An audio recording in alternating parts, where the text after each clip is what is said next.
ছোটবেলা থেকে আমার খুবই পছন্দের একজন অভিনেতা হলো বিজয়।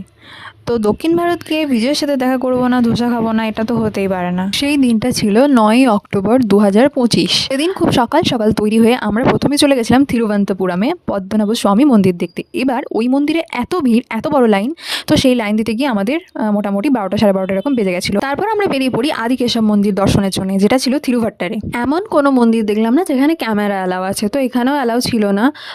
মোটামুটি বাইরেতে আমি কিছু ভিডিও ক্লিপস, ফটো তুলতে পেরেছিলাম। তারপর ওই মন্দির থেকে আমরা চলে গেছিলাম সুচিন্দ্রাম মন্দিরে।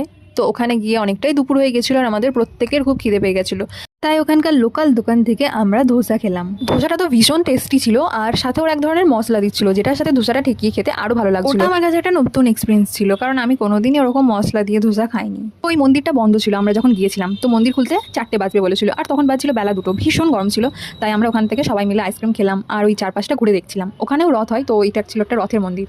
আমাদের বাড়ির লোকগুলো সবাই মোটামুটি অধৈর্য হয়ে পড়ছিল ততক্ষণ পর্যন্ত অপেক্ষা করতে করতে।